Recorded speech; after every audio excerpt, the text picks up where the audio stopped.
Ever since elementary school and middle school, you've been talking about states of matter in school. Today, I really expect that you'd be able to describe the states of matter in terms of energy, particle motion, and phase transitions. You have a lot of previous knowledge about this stuff, so I'm not going to go over a lot of that in detail. For instance, you know that a solid looks like that gem there. You know that a liquid can be pourable, although that's liquid mercury, not liquid water. And you know that a gas looks something like this diffuse air or vapor. That's nitrogen dioxide gas, which is actually a major component in air pollution in the summer. You know, those hot, sunny days when the air's all hazy? Well, that's that stuff. All right, you need to know solids have definite shape and volume, liquids flow, gases take the shape and volume of the container, and a vapor is really just the gaseous form of something that's normally a liquid. So, for instance, water, when water is a gas, we call it water vapor. Why? Because it's normally a liquid, but since it does form a gas when it evaporates, that's why we call it a vapor, because it really should be a liquid. Solids will do the same thing. Vicks VapoRub, maybe. All right, you need this whole table. Notice that solids and liquids are much more similar to each other than liquids and gases. We talked about the kinetic molecular theory in class. This is the ping pong ball jar. We know that matter is made of tiny particles, that kinetic energy is the same thing as temperature, is the same thing as particle speed. Well, that's a simplification. It's not the same, but it's pretty close. So that means if something has low temperature, it has low particle speed, it has low kinetic energy. If something has a high temperature, it has high particle speed, it has high kinetic energy. Right? There is a lowest possible temperature. It's absolute zero. That's when the particles stop moving. Well, they almost stop. And that's when particle speed, we know particle speed will determine the space between the particles. If particles are moving really fast, it's probably going to be a gas. If particles are moving really slow, it's probably going to be a solid. All right, just like these pictures. So these are static pictures. The particles aren't actually moving, but imagine that they're moving. Gas particles would be moving fast and they're far apart. Liquid would be moving medium speed, but they're still really close together. And solid is very close and they're moving slow, but they are moving. They're vibrating in place. All right, what determines the state? Why is this ice cube a solid and this glass of liquid water a liquid, even though they're both H2O, they're both water? Well, this one should be pretty obvious. It's because of the temperature. The ice has to be colder than the water. But what about this situation? That's a balloon of oxygen gas. That's a few bars of gold. I wish I had those, but these things are at the same temperature. So why is the oxygen a gas and why is the gold a solid, even though the particles are moving at the same speed or almost the same speed? That seems a little more confusing. What the heck's going on here? Well, it's actually something called intermolecular forces. It's because the oxygen particles don't stick together. They don't have really an attraction towards each other, and the gold particles do. So even though the gold particles are moving at the same speed as the oxygen, the gold particles aren't moving fast enough to break their stickiness, but the oxygen are. The oxygen aren't sticking at all, so they're just flying around everywhere, and that's why it's a gas. That's a gray seal. Kind of cute, right? All right, so temperatures and intermolecular forces determine state. Intermolecular forces are attractions between the particles in a substance. It depends on the shape and bonding of the atoms in that substance. So again, this is the stickiness between particles. Sometimes some substances are very sticky. Some substances aren't very sticky. Nitrogen isn't sticky. Oxygen isn't sticky. Helium is very not sticky. Helium is going to be a gas until you cool it down really, really far because it just barely sticks. By the way, the non-sticky stuff usually has induced dipole forces. You don't have to worry about that term. Gold, on the other hand, and other metals are usually high intermolecular forces because of metallic bonding. You don't need to know what metallic bonding is. But that's why, even at the same temperature, if you're in the same room, you can have a solid, liquid, and gas all existing next to each other at exactly the same temperature because just the substances in them have different intermolecular forces. This ends up being really important for the idea of phase changes. So you need to know these terms. You need to know that things can turn directly from a solid to a gas. That's called sublimation. For instance, dry ice does that. You also need to know that things can turn directly from a gas to a solid. That's deposition. For instance, your car in the winter, if you leave it outside, you'll usually come out in the morning and there will be frost on the windshield, even though it didn't snow, even though your car never got liquid water on it. It's just that gaseous water in the air, water vapor, when it hits the really cold car, it can latch onto some other water molecules and turn directly to a solid. All right, know that state and phase are the same thing, by the way. Okay, I pointed out on the last slide that evaporation and boiling are not the same term. That's because boiling refers to essentially the situation where you have really quick evaporation and you have bubbles like forming at the bottom and rising to the top. Only use the term boiling when you really mean boiling. If you leave a glass of water out on the counter for a week, it'll eventually all go into gas form.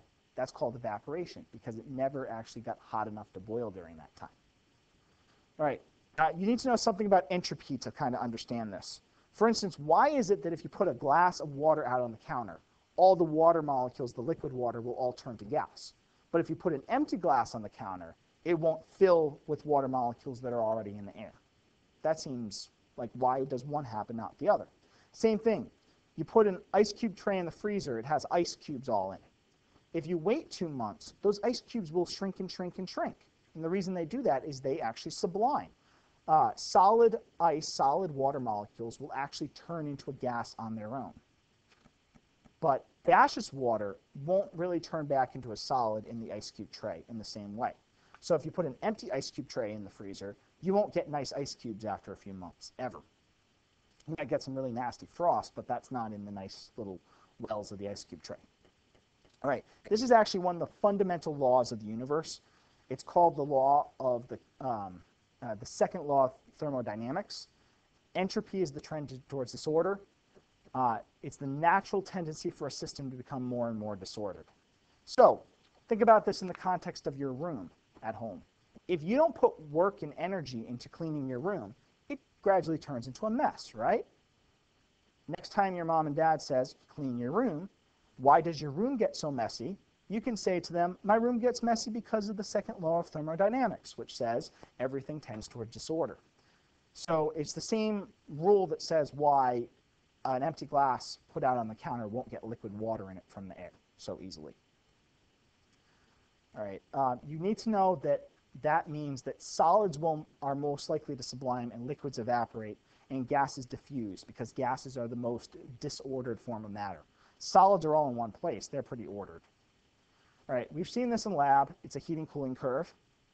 The most important part of this curve, I think, is the flat sections. It's where the phase transitions happen. But you do need to know that the solid is at the low temperature and low energy, liquids at medium temperature, medium energy, gases at high temperature, high energy. All right, it ends up those flat sections tell us a lot about the intermolecular forces going on behind the scenes. Because the flat section means that the energy is changing, so you're putting energy into the substance or you're taking energy out, but the temperature is not. So energy is changing, but temperature is not. That's weird. So where's that energy going or coming from?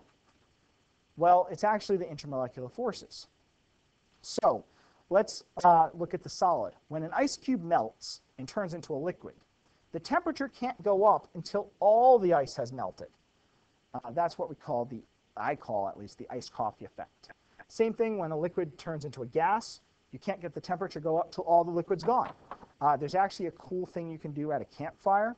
If you put water inside a leaf and then put it over the fire, the leaf won't burn because the water will prevent the temperature from getting higher than the boiling point of water, and that's not high enough for the leaf to burn. Now, the parts of the leaf that aren't touching the water will burn, but the part of the leaf touching the water won't. Kind of cool. By the way, don't do that unless you know what you're doing and you're safe and you have help and you have fire extinguisher nearby, and yeah, just don't do it. All right, so the length of those lines has to do with the intermolecular forces, because during that time, the energy is doing something. It's breaking the intermolecular forces. It's not increasing the temperature. It's not making the particles go faster. So breaking those intermolecular forces requires energy. The temperature can't increase until all the particles have undergone the transition, and it's pretty much when you're increasing the energy, you're breaking the attractions, and when you're decreasing the energy, you're letting them attract back together. All right. You also need to know something about melting and boiling points. This is the place where those transitions happen. It's the temperature transitions. You need to know that water melts at 0 degrees C. You need to know that water boils at 100 degrees C. That's also the temperature at which water freezes and water condenses. But remember, this is just for water, not for anything else. But you can use those two pieces of data to make a number line and to figure out what state of matter something's in at any particular time. So this is a number line, goes from low numbers to high numbers. Let's look at the example of mercury. Mercury's melting point is negative 39. So I'm going to put negative 39 degrees C here. That means at a lower temperature than that, mercury is a solid. And at a higher temperature than that, mercury is a liquid. Mercury's boiling point is 357 degrees C. So I'll put 357 here.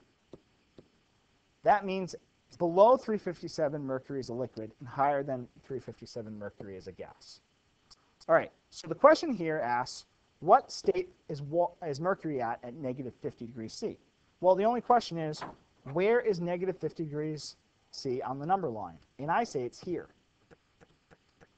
That means at negative 50, mercury is a solid. What about at 101 degrees C? Well, I'd say that's about, what, here, 101? That's very firmly in the liquid range. Right? For water, the answers would be different because water's melting and boiling points are different than mercury. All right, I want you guys on your own right now, think of ethanol. Try the ethanol problem. Pause this video if you need to come up with the answers. All right, here we go with the answers. At negative 50 degrees C, ethanol, that's between ethanol's melting and boiling point, which means that at that temperature, ethanol is a liquid. So negative 50 degrees C, ethanol is a liquid. At 80 degrees C, that's above the boiling point. So ethanol is, in fact, a gas at 80 degrees C. That's it for the video for today. Remember that you do need to know a lot about the states of matter that I haven't necessarily gone over. You need to know the basics on your own. So go look that up somewhere online or in a textbook if you don't know it already.